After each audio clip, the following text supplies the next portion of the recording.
Un, deux, tests. Un, deux, tests.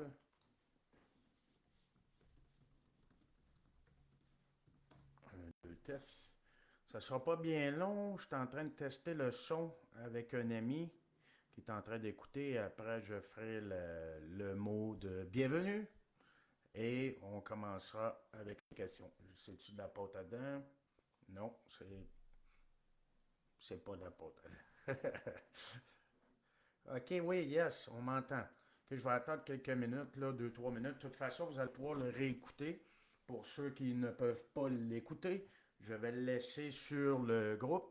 Puis, ce que j'ai vu de Facebook, il va rester 30 jours dans le groupe. Ça fait que vous allez pouvoir le réécouter quand vous allez faire de la voiture ou des tâches ménagères. Moi, j'ai prévu faire 30 minutes. Après 30 minutes, mais je vais arrêter parce que quand c'est trop long, c'est trop long. Ça fait que je vais attendre juste quelques minutes et après, je vais commencer. Oups, ça va bien. Mais faites avoir. Je sais pas si ça a paru, mais ça a tout tombé sur mon chandail. Le tableau, c'est pas grave si vous ne le voyez pas. C'est surtout pour moi. Parce qu'il y a beaucoup de chiffres ici par cœur. Normalement, je m'en rappelle, mais devant la caméra, peut-être que je pourrais l'oublier. Ça va être pour répondre à la question 7 que je vais vous lire tantôt. Je vais juste attendre à 18h03 et à 18h03, je vais débuter. Je vais juste vérifier encore si le son est bon.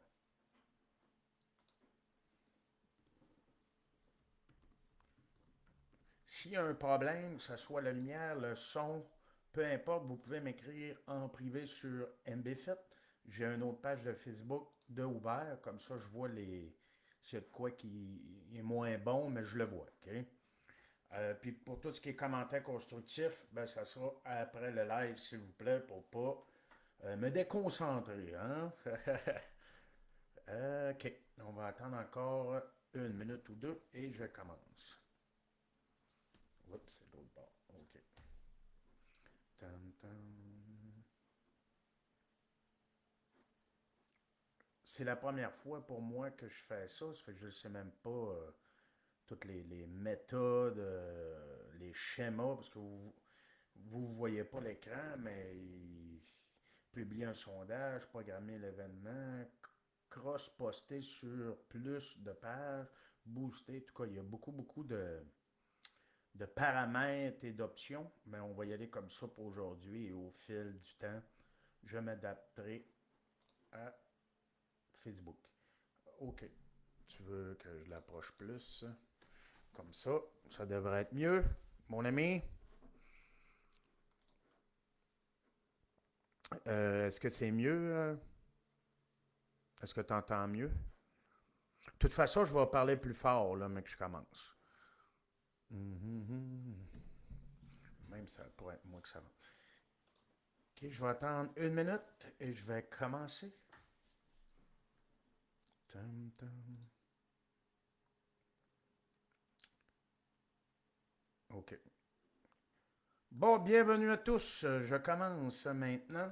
Merci à ceux qui sont là pour écouter le live. Bienvenue chez MB, salon, bureau, peu importe. Ben, vous êtes chez moi. OK, le son est bon, on se décolle. Je vais commencer par la question 7, parce que j'avais déjà tout écrit les infos ici.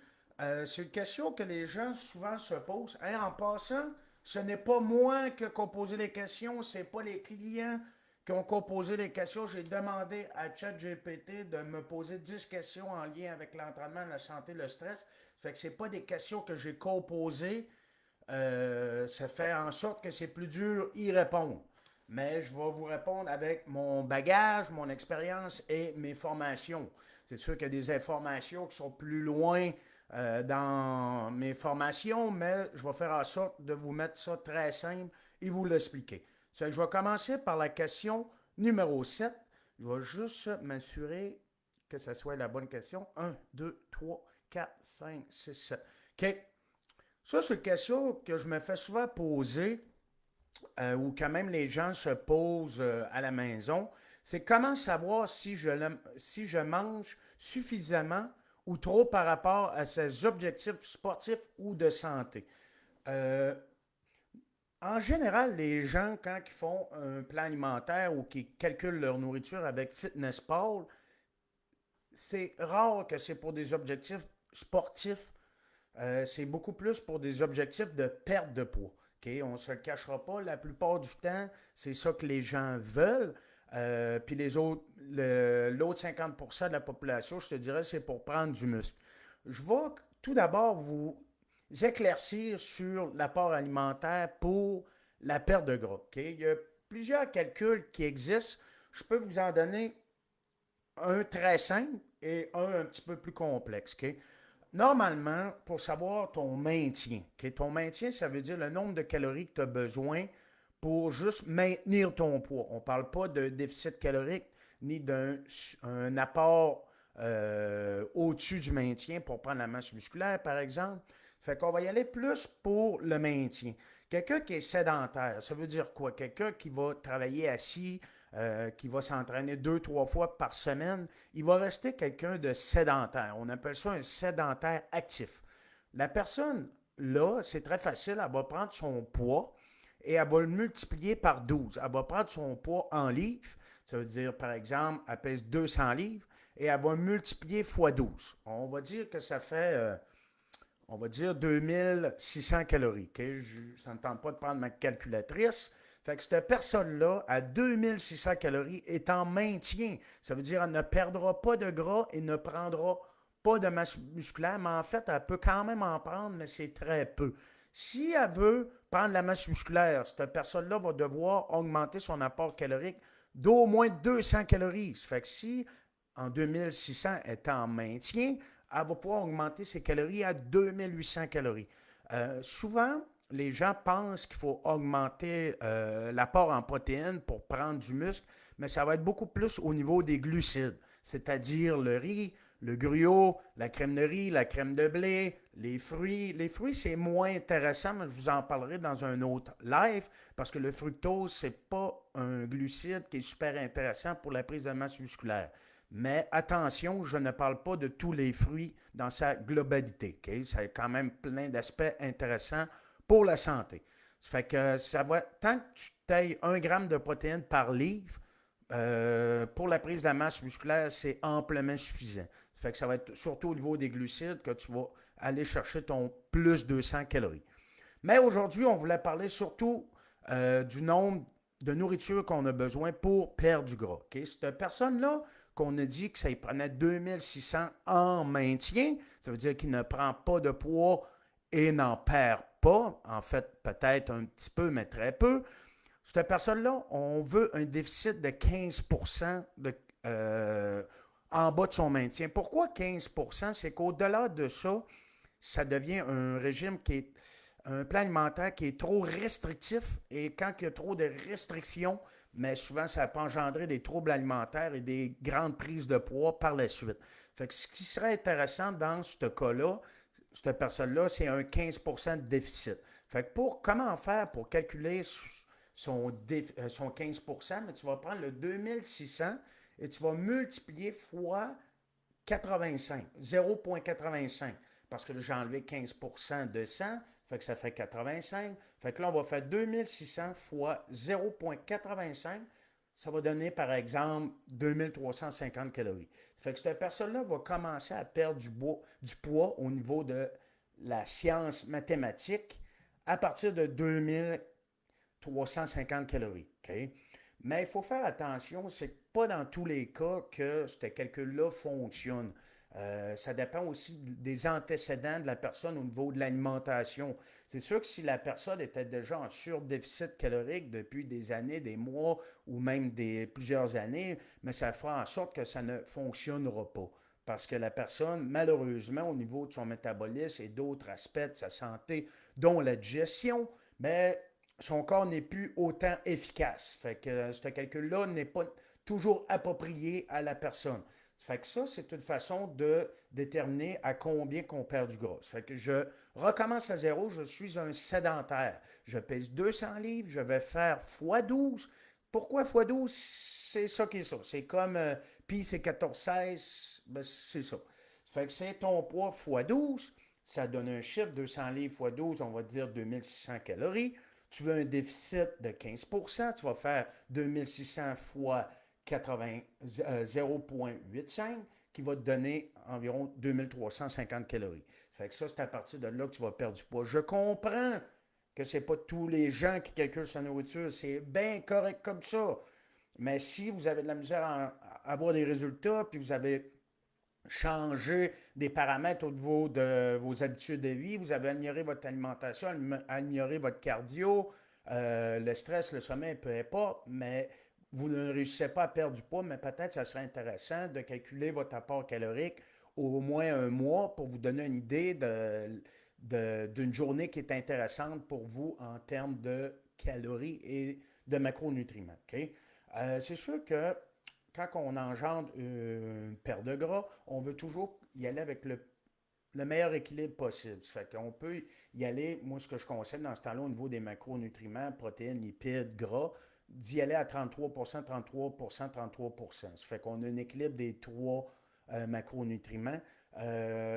Au fil du temps, mais là, on peut ajouter, réduire un peu les glucides, augmenter un peu les protéines, peu importe. C'est du cas par cas. Hein. Il n'y a pas de recette euh, universelle pour tout le monde. Okay? Ça se peut qu'il y en a avec plus de glucides, ils vont perdre plus facilement de gras, tandis que d'autres, ça va être plus riche en gras, peu importe, peu importe. Okay? C'est du cas par cas. C'est pour ça que dans votre cas, je vous demande souvent des journaux alimentaires ou même des check-ins aux 3-4 semaines, ce qui va faire en sorte que moi, je vais être en mesure d'ajuster le plan alimentaire pour engendrer une perte de gras. Mais c'est sûr que c'est important d'être honnête parce que si vous trichez, puis moi j'ajuste le plan alimentaire, mais vous allez juste tricher davantage.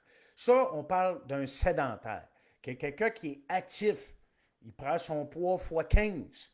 Okay? Si tu te considères moyennement actif, mais il n'y a pas de règle qui t'interdit de faire x 13,5. Des fois, moi, je fais ça, je fais la moyenne des deux, je mets 13,5, la personne est moyennement active, elle travaille un peu assis, un peu debout, elle s'entraîne 3-4 fois par semaine. Ça fait que là, je pourrais le considérer moyennement actif, ça fait que prendre son poids x 13,5. Tandis que quelqu'un d'actif, pour moi, c'est quelqu'un qui va travailler debout et qui va s'entraîner 3, 4, 5 fois par semaine. Okay? Ça veut dire quelqu'un dans la construction qui vient s'entraîner pareil. Là, j'ai mal au dos assis de même. Ça fait que c'est ça. Ça fait que ça, c'est une formule qui est quand même assez simple. C'est sûr qu'il y en a une qui est beaucoup plus complexe. Elle te permet peut-être de mieux comprendre ton métabolisme, etc. Je vais vous expliquer la formule. Vous pouvez l'écrire, ça va être plus facile pour vous, surtout si vous calculez déjà un peu votre alimentation. Ça fait que vous allez prendre votre poids en kilos fois 14,2. Ça va donner un chiffre. Après, tu vas faire plus 593. Ça, c'est une formule par défaut. Là. C'est comme ça, c'est comme ça. Ça va donner ton métabolisme de base. Ton métabolisme de base, c'est le nombre de calories que tu as besoin dans une journée pour juste bien fonctionner. Ça veut dire quoi? Ça veut dire être capable de faire tes tâches de la vie quotidienne, c'est être capable d'aller travailler, être capable de bien faire fonctionner tes organes, dont le cerveau. Ça fait que ça, c'est la base, base, base. Tu dois absolument manger ça au minimum. Puis même, on ne compte pas ton activité physique puis les autres tâches de la vie quotidienne. Ça fait que c'est vraiment le strict minimum. Ça fait que c'est sûr qu'il faut que tu sois au-dessus de ton métabolisme de base. Sinon, tu vas juste engendrer des problèmes de santé sur le long terme. Okay? C'est facile de faire maigrir quelqu'un. N'importe quel coach est capable. Okay? Tout le monde vient me voir, il me paye pour maigrir. Ça serait facile pour moi de dire, regarde, on met à 1000 calories, fais-moi 1 heure de cardio, fais-toi vomir, fais du jeûne, tu vas maigrir. Mais ça va engendrer des problèmes de santé sur le long terme et même sur le long terme, ça va engendrer une grande prise de poids par la suite. Fait que c'est sûr, c'est pas l'idéal, OK? De faire des trucs comme ça, même je le proscris. Désolé, j'ai eu un message, puis ça m'a déstabilisé. OK? Euh, c'est ça. Ça fait que là, ça te donne ton chiffre au niveau du métabolisme de base. Maintenant, tu dois calculer ton activité physique, ta dépense. Ça fait que là, il y a plusieurs schémas de, de calcul. Ça fait que, mettons que ton chiffre, ton métabolisme de base, te donnait mettons, 1800 calories. Ben là, maintenant, il faut que tu rajoutes ton activité physique. Ça dépend du nombre d'heures que tu t'entraînes. Quelqu'un qui est vraiment, on peut dire, sédentaire, qui fait juste aller à son auto, aller travailler, etc., lui, il ne gardera pas son métabolisme de base pareil. Il va faire fois 1,5. Ça fait qu'il va prendre son 2000 calories, qui est son métabolisme de base, son 1800, excusez-moi. Il va faire fois 1,5. Ça fait que ça va lui donner peut-être 2200. OK? Fait que là, lui, c'est à 2200 qu'il doit manger idéalement. OK? Ça fait que ça, c'est juste pour bien fonctionner. Quelqu'un qui est actif entre 1 à 3 heures par semaine, ça veut dire qu'il va au gym 3, 4 fois, ben lui, il va prendre son 1800, il va le multiplier par 1,6. Okay? Il y en a qui vont monter jusqu'à 1,65. Euh, les gens qui s'entraînent de 2 à 4 heures par semaine, là, ça va être fois 1,7. Vous comprenez le principe, j'augmente un petit peu. En général, les gens s'entraînent environ 4 à 6 heures par semaine. Fait que là, on prendrait le 1800 calories fois 1,75. Et les gens qui sont très actifs, okay, c'est quand même assez rare, c'est les gens qui s'entraînent 6 à 10 heures par semaine. C'est quelqu'un qui fait de la musculation, puis en plus, il fait de la course. Ben lui, il va faire son métabolisme de base, 1800 calories, fois 1,8. Okay, je ne vais pas trop vous parler des calculs pour ne pas vous perdre non plus. Puis un Olympien qui s'entraîne 9-15 heures par semaine, lui, il va prendre son métabolisme 1800 fois 1,9. Okay? Ça fait que c'est sûr que lui, il a besoin de manger beaucoup plus. Okay? Ça fait que ça, c'était la façon de savoir si je mange trop ou je mange pas assez. Okay? Ça fait que je ne vous demande pas de calculer nécessairement votre nourriture. Je me répète parce que ça reste que c'est toujours l'équilibre que je prône, mais dans certains cas, on doit quand même peser notre nourriture. Okay? Je vais juste y aller avec la deuxième question. Il y a des gens qui m'ont posé des questions, ça fait que ça m'a déstabilisé. Je vais fermer la fenêtre ici. Je vais tourner mon tableau de bord. En même temps, vous allez voir un peu où je suis rendu. C'est sûr que je ne vous cacherai pas, je vais y aller avec les questions qui m'amusent le plus, là, hein? Que j'ai des meilleures capacités à répondre. OK. On va y aller. Quels sont les meilleurs conseils pour commencer une remise en forme sans se blesser, sans se décourager? C'est sûr que ici, ben, vous êtes tous de mes clients. Ça fait déjà tout un certain temps que vous vous entraînez puis vous êtes remis en forme.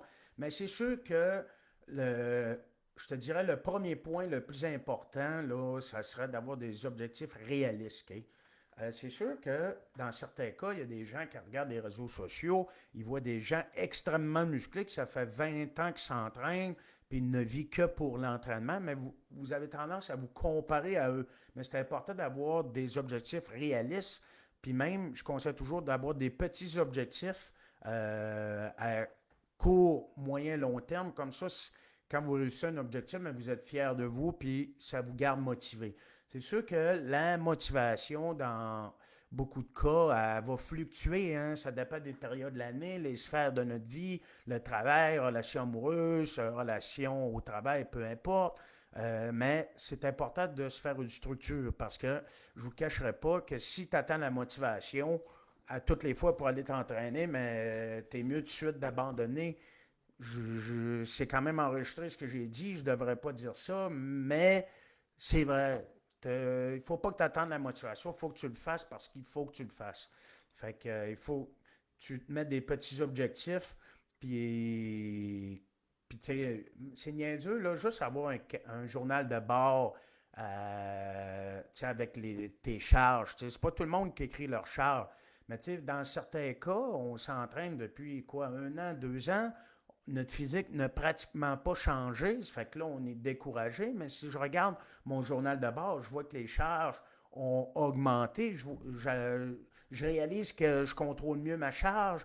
Je réalise que ma technique est bien ben meilleure, ben, tu sais, ça fait en sorte que je suis motivé parce que je sais que je m'améliorer dans ces sphères-là.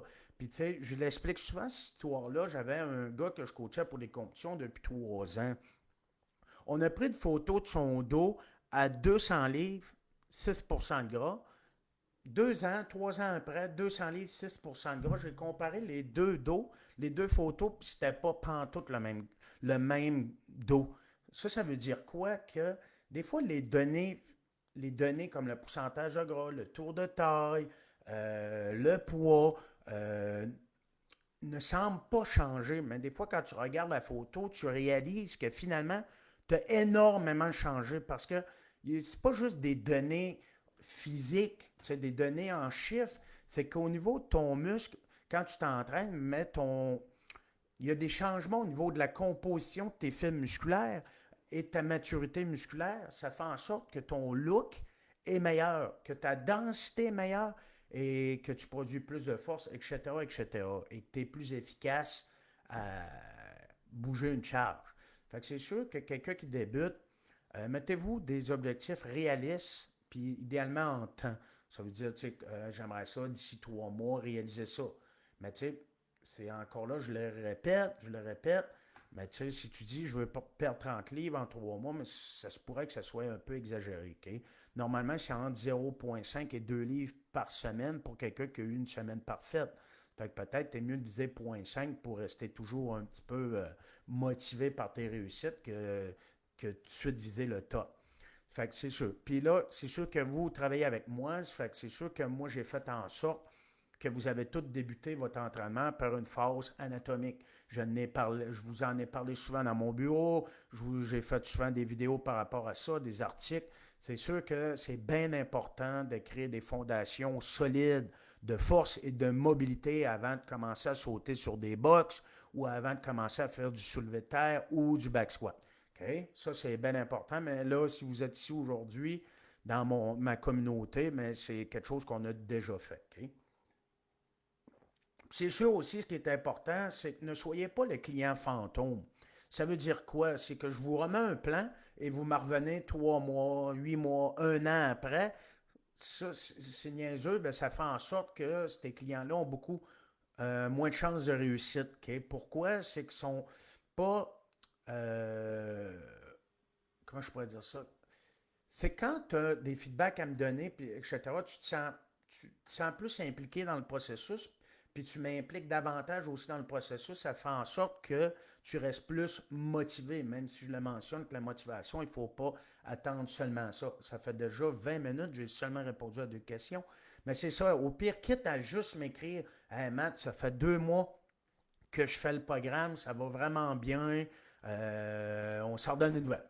Juste aussi banal soit-il, ça fait en sorte que tu restes plus motivé parce que tu sens que tu n'es pas juste un numéro aussi pour moi.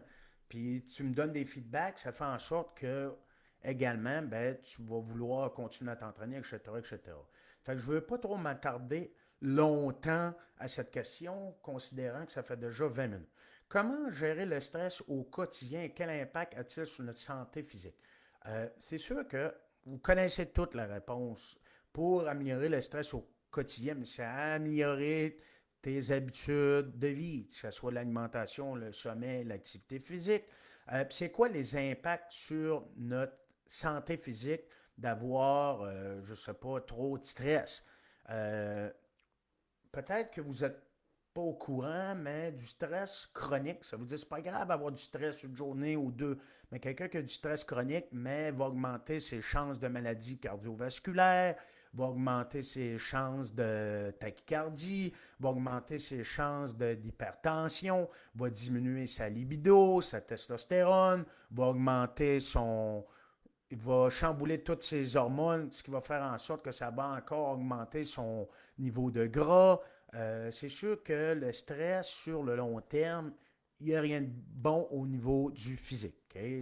Je ne vous le cacherai pas, vous êtes quand même au courant déjà, ça fait que je ne m'attarderai pas plus longtemps à cette question. Okay?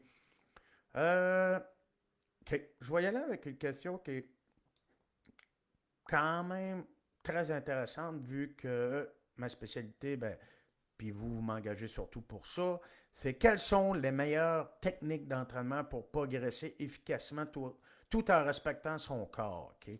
Là, on dirait que c'est un philosophe qui écrit cette question. Ça fait que je vais juste enlever tout en respectant son corps. OK? Parce que c'est trop large comme question. OK? Quelles sont les meilleures techniques d'entraînement pour progresser efficacement? Je ne vous le cacherai pas que le point le plus important, c'est l'intensité. Okay? 80% des gens ne s'entraînent pas assez fort pour créer du muscle. Okay? Ça veut dire quoi ça? Ça veut dire si je te mets une charge, okay? Je te mets un nombre de répétitions qui est 8 répétitions, puis toi tu utilises une charge, tu arrêtes à 8, mais tu utilises une charge que tu pourrais faire 15 répétitions.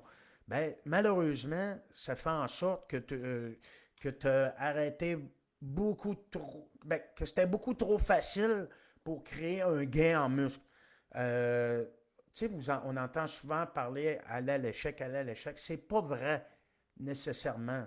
Ce qu'on veut, c'est être proche de l'échec musculaire. Ça veut dire, si je demande un 8 répétitions, ben, c'est niaiseux, là, on dit, mais il y a quelqu'un qui t'attend avec un fouet, puis si tu ne le réussis pas, ben, tu as un coup de fouet. Ça veut dire, tu y vas vraiment là, au bout de ta capacité, mais peut-être tu aurais réussi 9, 10, 11 répétitions. Mais si tu réussirais 12, 13, 14, c'est que ta charge n'est pas assez lourde.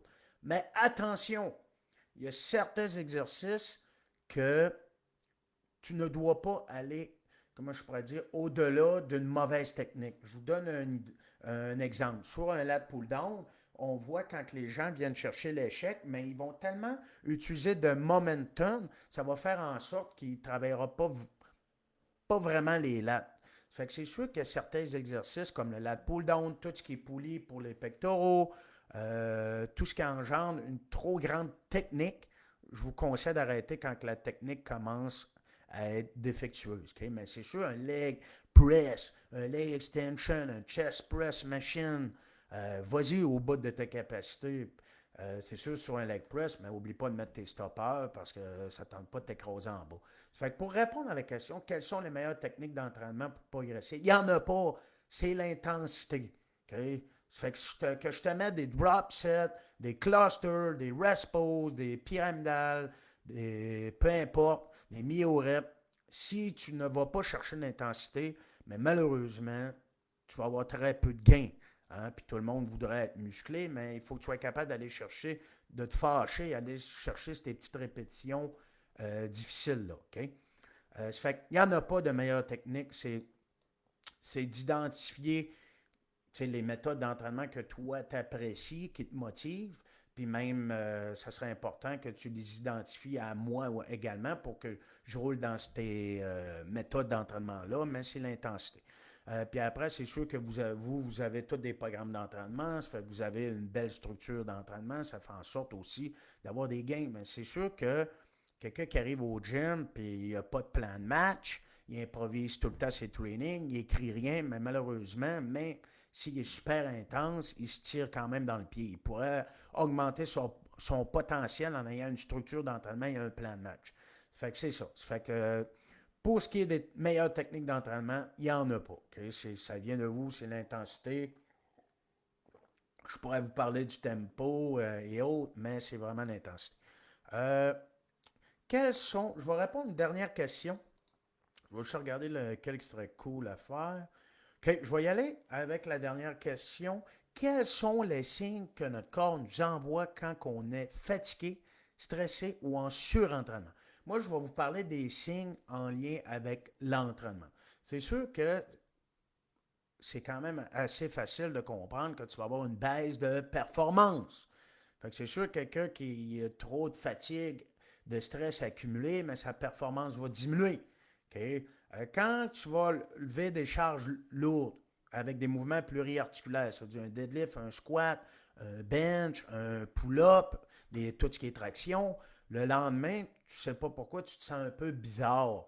Tu es comme plus déprimé, irritable, moins patient, mais c'est un signe aussi, ça. Parce que tu n'as pas été en mesure de récupérer de ces mouvements-là qui sont dus au niveau de la demande neurologique. Okay?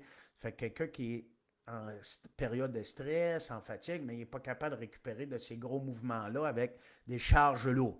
Okay? Un truc facile aussi, c'est que si tu sens que tu as moins de force de préhension, c'est sûr que vous n'avez pas accès à, je ne me rappelle plus du nom de la machine, j'ai un blanc, mais moi j'en ai une dans mon bureau, mais à la machine qui teste la préhension, je sais que vous n'y avez pas accès, mais tu te rends compte qu'il y a des charges de plus de difficultés à tenir, mais c'est un signe que vous avez trop de fatigue accumulée.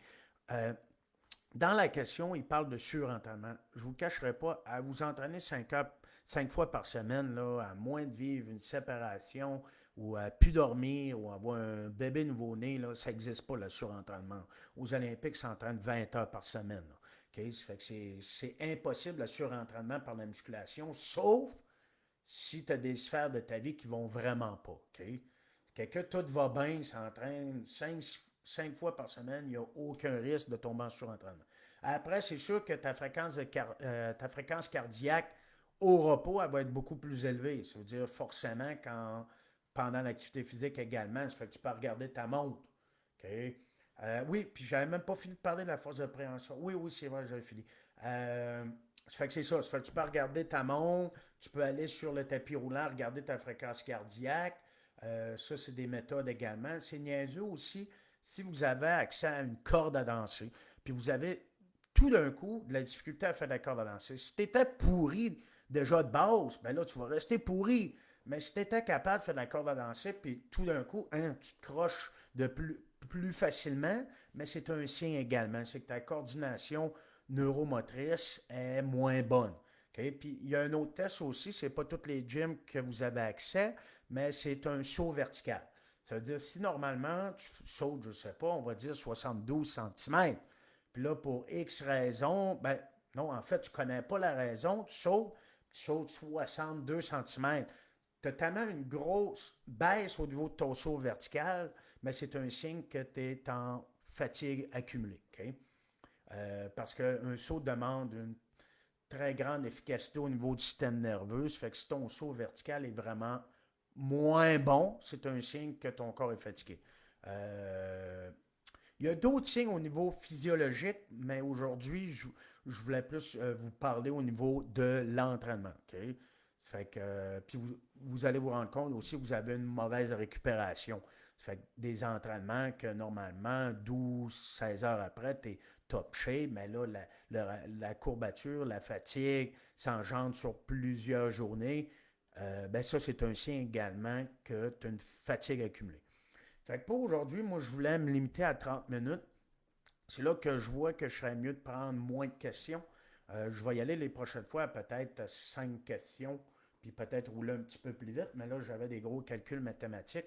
Fait que la communauté MBFit, c'est un privilège que j'offre à mes clients pour des informations privilégiées. Okay? Je vais vous donner du contenu, je vais vous faire des lives comme ça, puis prochainement, mais je vais essayer d'en publier davantage. Puis si vous voulez partager vos succès, partager vos histoires, vos trucs, ne vous gênez pas à les partager sur le groupe. Vous pouvez même les partager de façon anonyme. Okay? Moi, je veux que ce groupe-là soit un groupe d'encouragement, pas de jalousie. Tout le monde s'encourage, puis on se donne des trucs. Puis moi, je vais essayer également de rendre la communauté plus vivante également.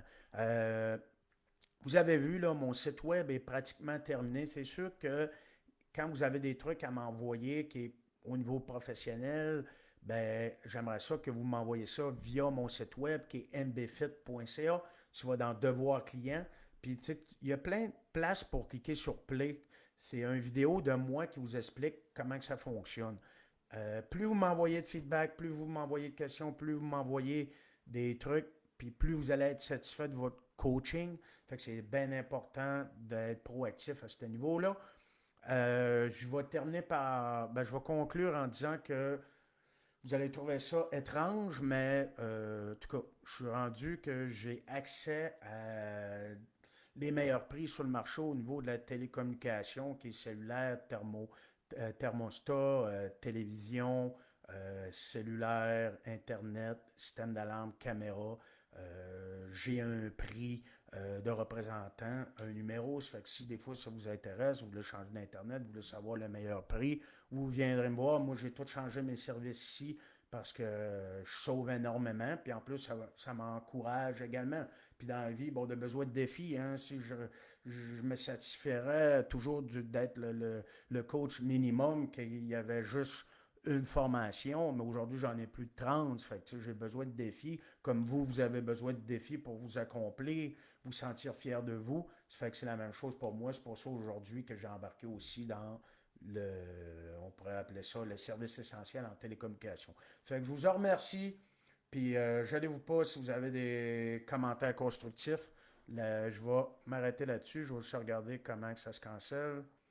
Ça fait que, entraînez-vous, prenez soin de vous. C'est le meilleur cadeau que vous pouvez vous faire à vous, à votre famille et à votre santé. Puis, tu sais, tout le monde le sait, les gens qui sont actifs, qui s'entraînent, qui prennent soin d'eux, mais c'est les gens qui sont performants aussi au travail, qui sont ponctuels, que tu peux compter sur eux. Ça fait que, let's go, gang. Petite pause de bicep. Je le cache avec mon chandail. Salut.